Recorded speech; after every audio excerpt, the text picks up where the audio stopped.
I'm back! Oh, Bes, pupunta ka ng ibang bansa. Hindi, dito na ako titira sa inyo. Hi, tita! Anong ulam? Samantha, halika na dito, Be. Niluto ko paborito mo. Yan yung gusto ko sa'yo, tita eh. Oh, Scarlett, lagay mo na nga to sa kwarto ko. Kwarto mo. Ang kwarto ko ay ang kwarto mo. Wawa. Ano kaya pwede kainin dito? Ano ba yan? Bakit walang laman? Grocery naman kayo, Bes. Sorry po, nakakahiya naman sa'yo. Mahiya ka talaga. O ito na lang lutuin mo. Walang ya talaga tong babaeng to. Lagyan ko kaya to ng lason. Ay, tita, sobrang lakas uminom niya ni Scarlett. Tapos puro lalaki pa yung mga kasama niya. Aba, humanda talaga sa akin yung babaeng yan. Walang yatong si Samantha. Sinisiraan pa ako sa nanay ko. Bes, kailan ka uuwi? Anong uuwi? Hindi na ako uuwi, Bes. Inampun na ako ni tita. Ay, hindi. Umalis ka na. Ginagawa mo akong katulong dito. Tapos kung ano-ano pa sinasabi mo sa nanay ko. Oo anak, ba't mo naman pinapaalis si Samantha? Wala namang ginagawa masama yung tao eh. Oo nga, ang bait ko kaya. Kung hindi siya aalis, ako ang aalis! Friendship over na tayo, Samantha. Lalayas na ako sa bahay na to. Parang mas anak pa ni nanay si Samantha. Alam mo na ba yung nangyari kay Samantha? Bakit? Ano meron kay Samantha? Tignan mo to. Nay! Nay! Oh, di ba lumayas ka na? Paalisin mo na yan si Samantha! Sino siya, anak? Tinawag mo bang anak si Samantha? Ay, hindi ko alam, Nay. Paalisin mo nga yan. Hoy, babae! Kung sino ka man, umalis ka na dito! Anak, may bisita ka. Sino po, Nay? Oh, anak, na paano ka? Ba't parang nakakita ka ng multo? Wala, Nay. Ma'am, kamusta naman po yung anak ko sa school? Isusumbong ko si Kyle sa inyo, ma'am. Ma'am, bakit? May ginawa ba siya? Yang anak mo kasi, Ano po, ma'am? napakagaling, oo. Masipag at matalino yan sa school, ma'am. Opo, tama, Nay. Buti naman, akala ko kasi kung ano na ginagawa nito eh. Kaso ano, ma'am?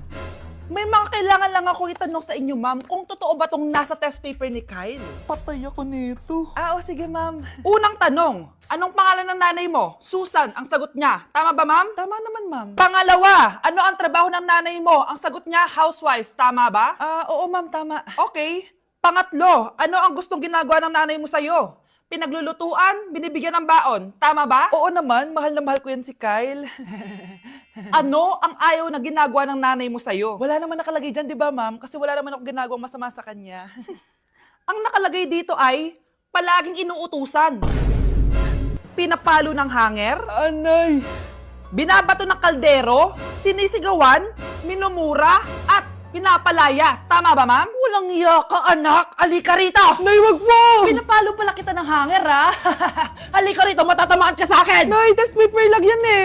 Ma'am, kumalma ka. Kumalma? Kasalanan mo to eh! Ikaw una matatamaan sa akin! Sabi ko na kalalayas na ako eh. Wow!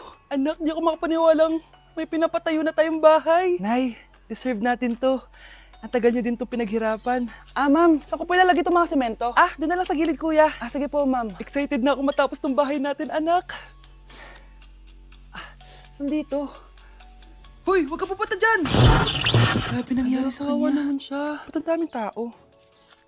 Engineer, anong meron? Ma'am, yung isa sa mga trabahador namin, nakuryente tapos natabunan ng semento. Ayun, namatay. Ha? Paano nangyari yun? May nag-utos ata sa kanya na ilagay yung semento sa gilid. Madami live wire dun eh. Ay. Ang problema, ma'am, kung tatanggalin pa namin yung katawan niya sa ilalim ng semento, baka hindi agad matapos tong bahay niyo. Hindi pwedeng hindi matapos agad tong bahay na to.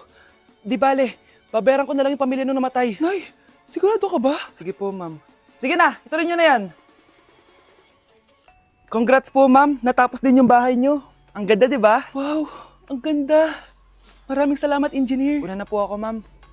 Anak, tara pasok na tayo. Wow, ang ganda ng loob. Nay, hindi talaga ako mapakali na may bangkay dito sa ilalim ng bahay natin. Huwag kang okay, anak. Kasalanan niya naman kung bakit siya namatay eh. Ay, matutulog na lang ako sa bago kong bahay. Wow, ang ganda ng kwarto ko. Ano yun? Kasalanan mo kung bakit ako namatay. Nay! Anak, gumising ka na. Christmas party niyo na. Christmas party na namin, Nay! Sana maganda yung regalong matatanggap ko mamaya. Kumain ka na dyan, anak, ha? Anong meron, Nay? Bakit ang dami pong pagkain? Siyempre, anak, malapit na magpasko. Tara, kain na tayo. Niluto ko lahat ng favorite mo. Talaga, Nay? Hay, sana palagi na lang Pasko. Ay, may nangangaraling ata. Wait lang, anak. Nangangaraling po. Ang seselage awetan na awit ng handol. Sa nga ng Pasko magmalaba joy joy. Merry Christmas po! Galing mo naman! No, ito, 10 pesos. Ayan na! 10 pesos? Ang ganda ng boses ko tapos 10 pesos lang bibigay mo sa akin? Alis na nga ako, kuripot mo. Wow, demanding pa. A few moments later. Okay, class, mag-exchange gift na tayo. Wow, ang bango neto. Thank you. OMG, bagong bag. Alam mo talaga yung gusto ko, ah. Thank you. Nasaan yung ka-exchange gift ko? Wala yung ka-exchange gift mo, be. Absent siya. Bawi ka na lang next year. Minsan na nga lang mag-Christmas. Absent pa siya. Okay lang yan, be. Huwag ka na umiyak. Paano na yung gift ko? Oo, anak. Ba't malungkot ka? Wala ako natanggap na regalo, Nay. Absent yung ka-exchange gift ko. O, eto. Para sa'yo, anak. Merry Christmas! Para sa akin to, Nay. Thank you! Kala ko wala na ako regalo ngayong Pasko. Siyempre naman, anak. Makakalimutan ba kita? Wow, ang sweet niyo naman, Mare. May fruit salad ba kayo? Pingi ako. Aroy, tinanggalan ako ng ngipin. Napakalaki ng tinanggal sa akin.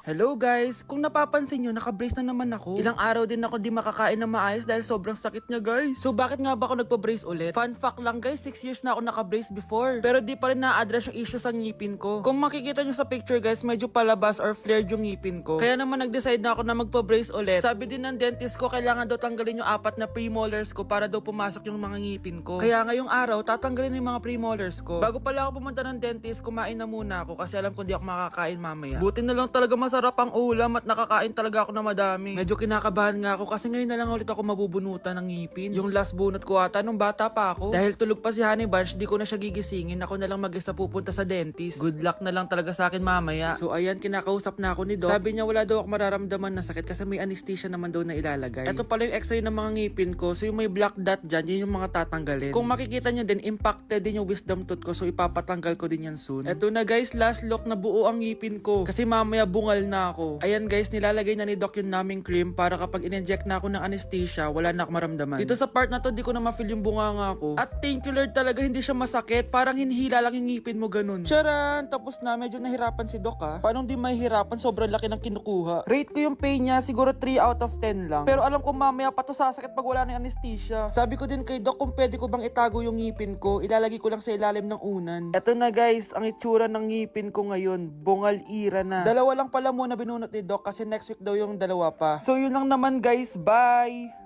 Anak, kunin mo yung cellphone ko sa kwarto. May tumatawag ata. Sige po, Nay. Sabi cellphone ni Nanay. Anak, bilisan mo naman. Ay, salamat naman, nakatae din. Scarlett, ba't nandyan ka? Di ba pinukuha ko sa cellphone ko? Pinagsasabi mo, Nay. Kanina pa ako dito sa loob. Nay, ito na po cellphone niyo. Sino yan, Nay? Bakit kamukha ko? Teka lang, bakit dalawa kayong Scarlett? Nananaginip pa ako? Nay, ako yung totoong Scarlett. Ha? Sinungaling! Ako to, Nay. Ang totoong Scarlett. Sandali nga! Hindi na ako tutuwa sa inyong dalawa, ha? Isa lang ang solusyon dito. Magtatanong ako at kung sino makasagot ng tama, siya ang totoong Scarlett. Unang tanong, saan ako may balat? Balat? Nay! Sa puwet! Nay! Sa kifi. Tama! Kifi. Ha? Totoo ba, Nay? O, diba, alam ko. Susunod na tanong. Ano ang timbang ko? Mukha kang 100 kilos, Nay. 75 kilos? Tama! 75 kilos! Yes!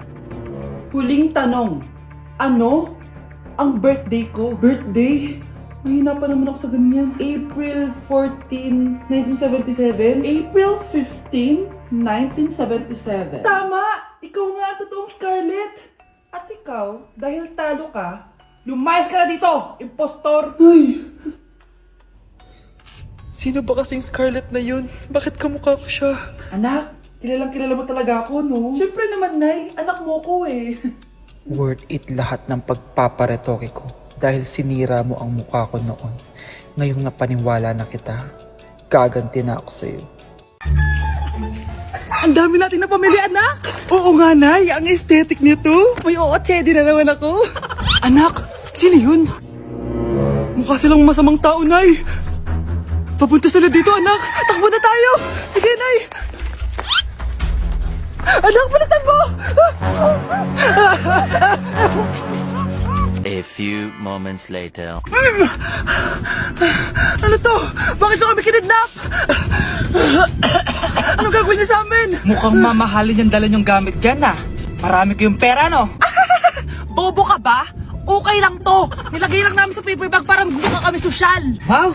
Mukhang nakadalawa tayo ngayon, boss ah! Oh, bakit anak? Eh, boyfriend ko to, Nay eh!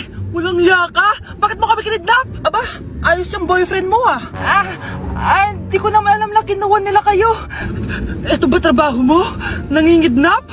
Part-time lang to. Ang mahal kasi na pinapabili mo eh. iPhone 13 Pro Max. Kala mo ganda mo. Ano pa hinihintay mo? Nakawan na natin sila! Malahimik ka dyan! Girlfriend ko yan, no? Bakit ko sila nanakawan? Isusumbong kita sa nanay mo! Teka lang. Hello, tita? Yung anak mo, nangingidnap! Oh, punyeta kang bata ka? Pabigat ka na nga na may merwisyo ka pa? Manda ka sa akin! Lagot ka sa nanay mo! Aalis na ako dito! Ops! Akala mo makakatakas ka? Andito rin mga pulis. Huli nyo na to! Makukulong na naman ako!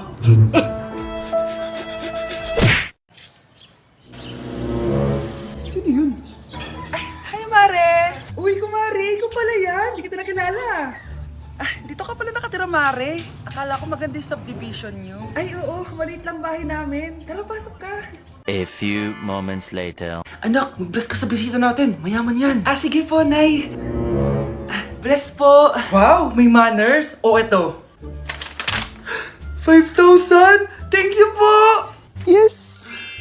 Ang ganda naman ng damit mo, Mare. Para kang may-ari ng isang malaking kumpanya.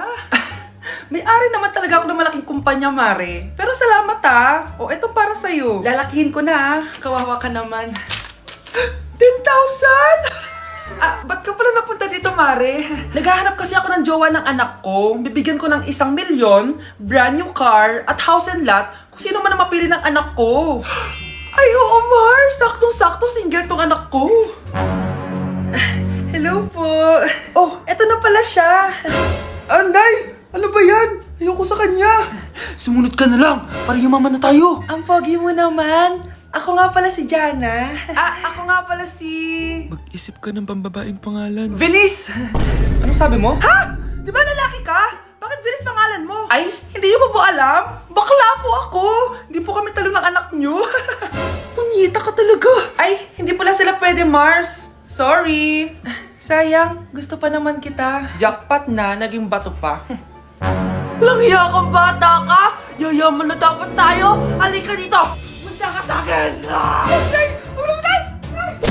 Anak, sigurado ka na bang itutuloy mo yung pagpunta mo sa ibang bansa? Huwag ka na malungkot, Nay. Kailangan ko magtrabaho doon. Para sa inyo ni Kyle. Ate, mamimiss ka namin. Basta anak ha, palagi kang mag-iingat doon. Kapag inaabuso ka nila, tawagan mo lang ako. Ano ka ba, Nay? Think positive lang tayo, ha? Sige na, baka malate pa ako sa flight ko. Bye-bye na, mamimiss ko kayo. Bye, anak. Nay, tumatawag si ate. Talaga? Hello, anak. Kamusta ka na? Nay, nakuha ko na sweldo ko. Nagpadala pala ako sa inyo, ha? Kumain kayo sa labas. Salamat sa binigay mo, anak, ha? Okay ka lang ba? Kapag may problema ka, tumawag ka lang, ha? Opo, Nay. Mababait yung mga amo ko. Huwag kang mag-alala. Nay, may pinadala si ate, oh. Nakamaleta pa. Surprise, Nay! Mga damit at sapatos yan para sa inyo. Siyempre, may chocolate din. Naku, anak, nag-abala ka pa. Pero salamat, ha? Sana inipon mo na lang yung pinanggas mo dito. Okay lang, Nay. Tinaasan nga nila yung sweldo ko kasi magaling daw ako maglinis ng bahay. Sige, anak. Galingan mo palalo, ha? Wow, ang daming laman! Bakit di sumasagot si Scarlett? Baka busy. Anak, tumawag na ba ate mo? Ilang araw na siyang di tumatawag Nay, may tumatawag. Ay, salamat sa Diyos, tumawag na. Hello anak. Nay, may pinadala ulit sa ate. Ang bigat. Ano? Anong nawawala? Ano kaya naman nito? Hello? Hello?